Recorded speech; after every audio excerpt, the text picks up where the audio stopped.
Bom dia, turma. Vamos dar início a mais uma aula de ciência. Hoje nós vamos falar sobre a água, um recurso natural. Muito bem. Na aula passada, vimos a importância da água para os seres vivos. Hoje, nós iremos iniciar falando sobre a água no nosso planeta. Bem, a Terra é um planeta que possui uma grande quantidade de água. Poderia até ser chamado de planeta água em vez de planeta Terra. Cerca de 71% da superfície da Terra é coberta por água em estado líquido. Do total desse volume, 97,4% aproximadamente está nos oceanos em estado líquido. Então, por esse motivo, o planeta Terra ele poderia também ser chamado de planeta água, pois ele possui uma enorme quantidade de água ao seu redor. E grande parte da superfície do nosso planeta é coberta de água dos oceanos. Você já deve saber que é de fundamental importância economizar água. Mas por que, se há uma enorme quantidade de água em nosso planeta? Vamos entender então o motivo. É a distribuição de água em nosso planeta. Muito bem. A maior parte da água presente na Terra está nos oceanos, formada por água salgada. Essa água não é própria para o consumo, porque é uma mistura que contém muitos sais dissolvidos. A água adequada para o consumo humano é a água doce. Mas, ao analisarmos a quantidade de água doce e a quantidade de água salgada, o que nós podemos perceber? Notamos que em todo o nosso planeta, a quantidade de água salgada é muito maior do que a quantidade de água doce. Por esse motivo é que nós precisamos economizar água, porque a água salgada ela não é própria para o consumo. Apesar do nome, a água doce ela não tem sabor adocicado, ela é uma mistura com pouco sal dissolvido. Então esse nome não serve apenas para diferenciá-la da água salgada, que realmente tem gosto salgado. Apenas uma pequena parte da água existente no planeta é doce, que é a água dos rios, dos lagos e água subterrânea. E somente parte dessa água está disponível para o consumo e para irrigar as plantações. A essa água, que pode ser consumida pelos seres humanos, damos o nome de água potável. Então, neste gráfico aqui, nós observamos que 2,5% é composto de água doce em nosso planeta, enquanto que 97,5% é composto de água salgada. Nós temos aqui neste outro diagrama a distribuição da água doce. Solos, pântanos e geadas, 0,9%, águas subterrâneas, 29,6%, rios, lagos, 0,3%. Então essa é a margem de água doce que temos neste gráfico, por essa corzinha azul mais escura representada. E por essa outra cor mais clara, nós temos aqui as geleiras de neves externas também, que são formadas por água doce. Muito bem. Água potável. O que vem a ser água potável? A água potável é a água de qualidade suficiente para consumo humano, tanto para se beber como para se preparar alimentos. Globalmente, até 2012, 89% das pessoas tinham acesso à água adequada para beber. Muito bem, então. Como eu disse anteriormente, apenas uma quantidade pequena de água existente no nosso planeta ela é própria para consumo. E somente parte dessa água está disponível para esse consumo. Nós chamamos essa água própria para consumo de água potável, que é aquela água que nós utilizamos para beber, para irrigar as plantas, para fazer os alimentos. É a água própria para o consumo humano, é a água potável.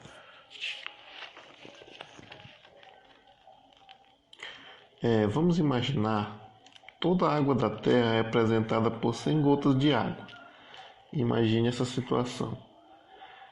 Agora imagine que dessas 100 gotas, 97 são água salgada, ou seja, a maioria das gotas é de água salgada.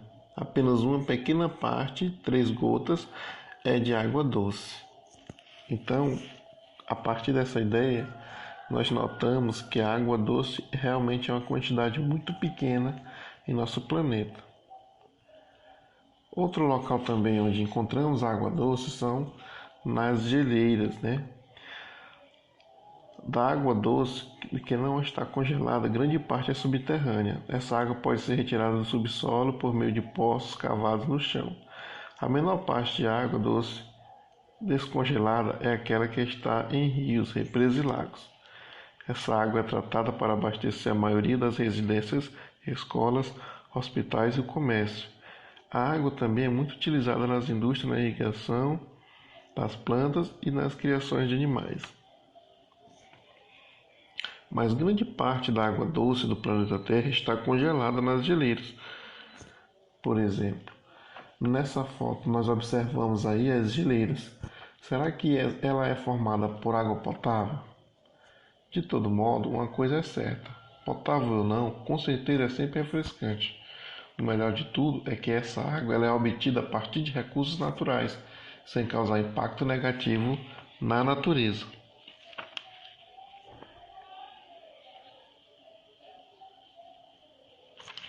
Muito bem. Vamos falar agora sobre os estados físicos da água.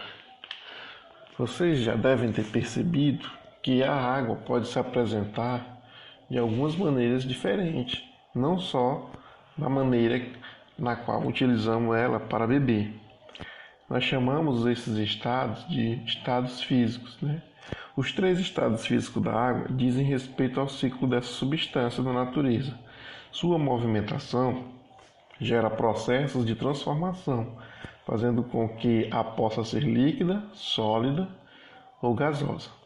Então veja só, na natureza nós podemos encontrar a água no estado sólido, quando ela está no formato de gelo, no estado líquido, quando nós encontramos ela em sua forma mais comum, que é a água da forma própria para beber, no estado próprio para ser consumida, e no estado gasoso, que é quando a água se apresenta na forma de vapor.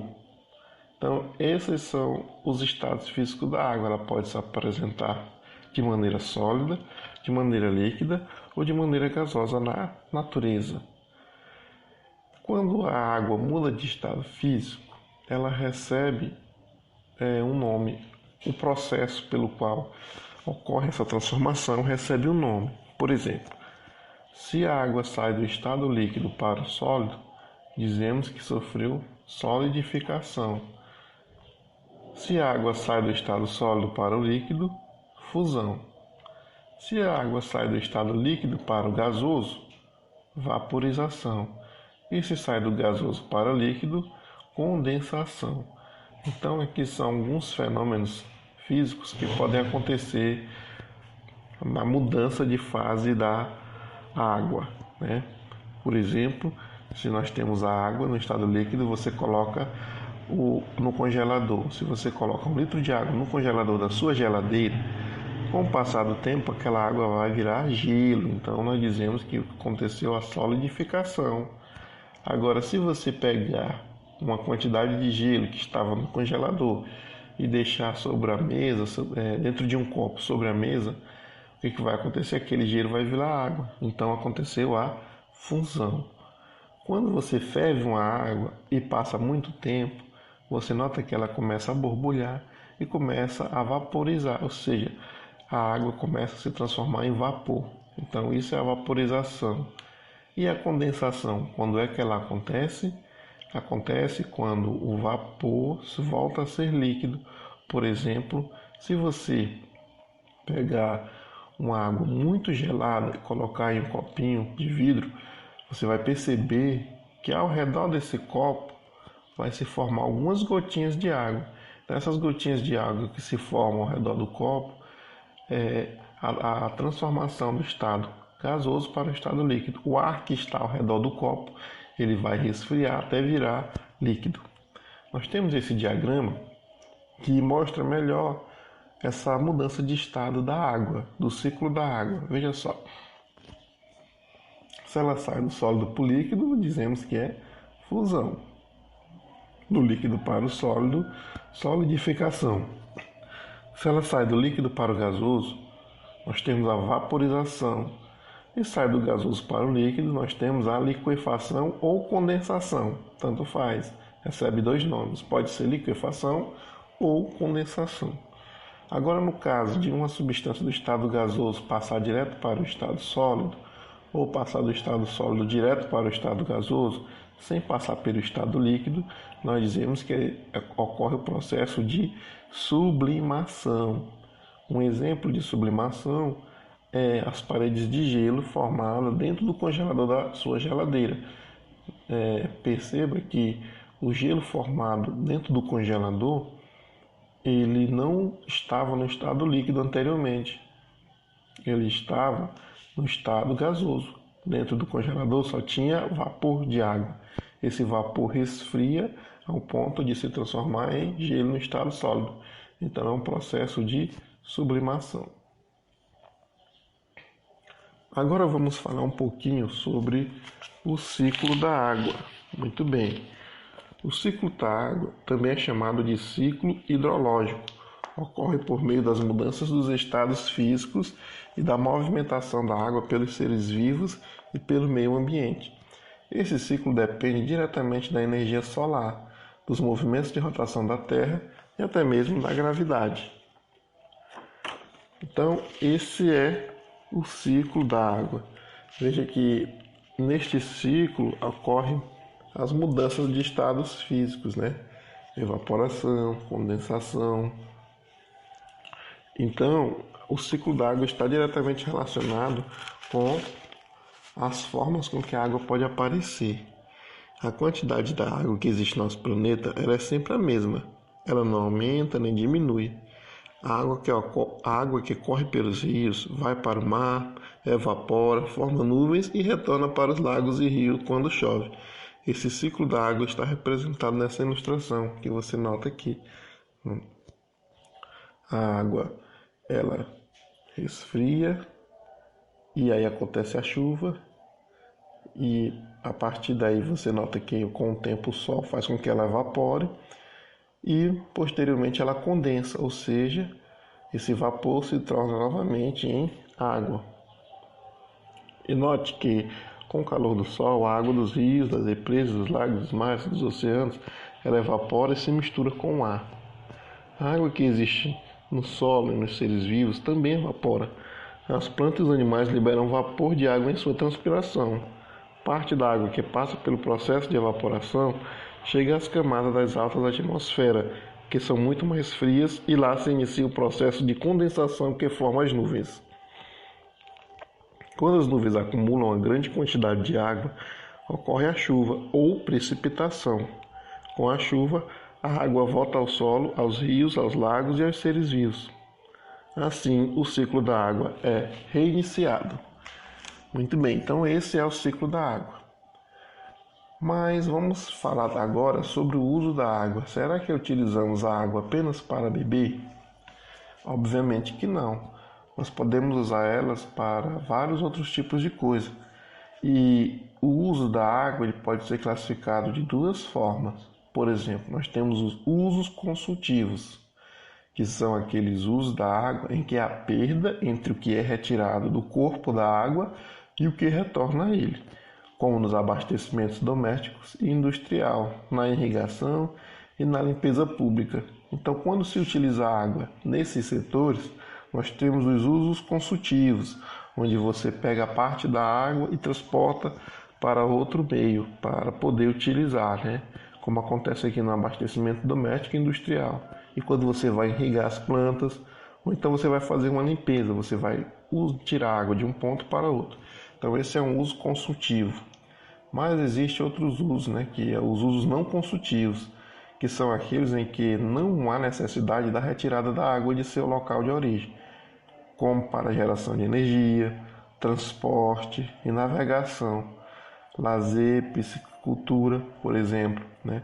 Nesse tipo de uso, você não vai tirar a água do local onde ela está, como por exemplo banhar na piscina, a água continua lá. Então é um chamado de uso não consultivo, né? Também no transporte, na navegação e na geração de energia. Então a água ela pode ser utilizada de várias formas, né? Não só apenas para o consumo, mas também ela pode ser utilizada para a higiene humana, para a limpeza também de nossos automóveis, enfim, para uma diversidade de coisas, né? Pois além de beber a água, nós também utilizamos ela